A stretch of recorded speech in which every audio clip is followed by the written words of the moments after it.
Hello to all my YouTube friends. I got a package in the mail today. Well, it was yesterday. I'm a little slow about getting my mail. I needed a new maker stamp, and I decided I was going to go brass. This is my previous one. It's made out of Durlin plastic. Well, the impression's not too bad. I wanted something that was a little better and something that I could use to hot stamp with if the need arose. So I contacted a company called Leather Stamp Maker, High Desert CNC Designs. Anyway, I got a custom brass stamp because that is one that I can heat up and use that to stamp. I think I got a nice little sticker there. And I opted to get the handle. And I will say, the handle is absolutely beautiful. It's a good, weighty handle. I don't have a press at this point. On my list of stuff to get when I can have room to put up another bench, which I'm working on. So this one is brass, and I'm gonna try it out right now. We will. Now I asked about the font because my lettering never came out real clear with the other stamp. So I made sure to ask about that, if it was going to be okay. If they needed to, I told them to go a little bit bigger so that we can use a little bigger stamp. But they said it would be okay. We'll find out here. Oh, where's my scrap leather bin? It's never right where you want it. There we go. We'll try a couple of different pieces. Here we got some 7 to 8 ounce and not a real great piece of the 3 to 4 that I use for wallets and such. I'm going to case it a little bit.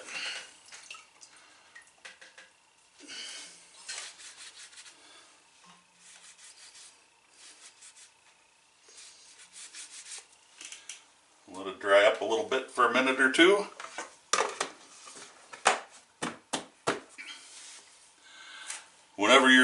This is a steel handle. Whenever you're striking a steel, remember, don't use a steel mallet. Use plastic. This is, I don't know, this is a tent stake hammer that I picked up at Walmart. I love it. It works great for a lot of the stuff that I do. But I do have, I've got my maul too, which I'm not great with a maul, so we're not going to use that. We'll use the mallet. And we should be good now.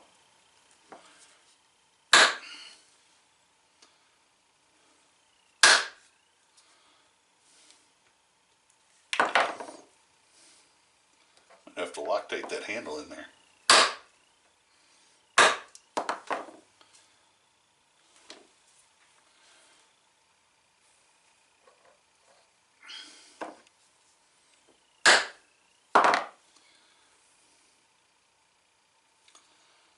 It seems to give me a little bounce. Let's try with the maul. Oh, that's much better. Much better.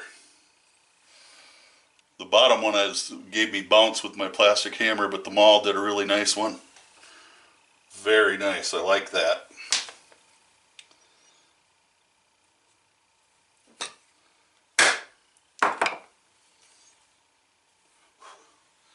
Even on this light leather, that's 100 times better than what I got from the plastic.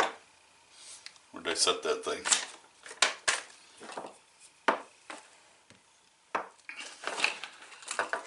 that it? There it is. Let's do a side-by-side comparison.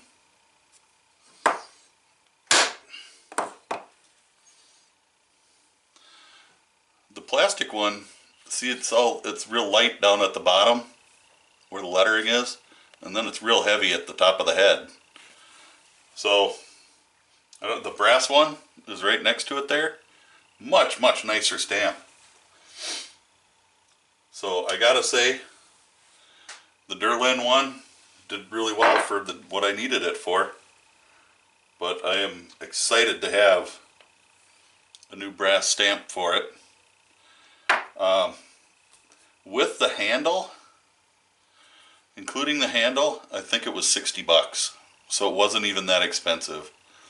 And the way that looks, I'm going to be ordering more custom stamps from them, just because that turned out so nice. So there you go. My initial impressions, literally, of the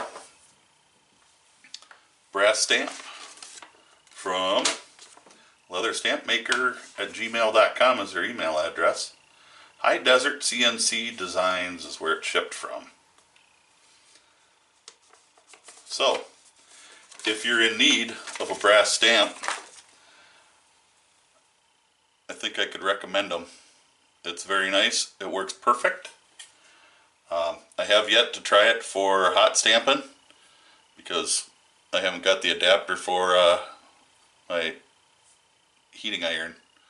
It used to be a wood burning iron, but it gets hot enough to heat that brass. So we'll see what happens. Stay safe and God bless, and thanks for watching this little bitty video. I've been super busy, in case you're wondering. Been practicing some of my basket weaving, and I'm not very good, but this 3 to 4 ounce leather does not take a stamp real well, but and I can see where I screwed everything up, but it's alright. It's good. This one's going to be a trucker's wallet, so I put a Kenworth logo on this one. Another one floating around here. Oh, there we go. With the Peterbilt logo on it. I'm just kind of getting used to carving leather, starting to, but it's taking time. Anyway, y'all stay safe and God bless. We'll get with you in the next video.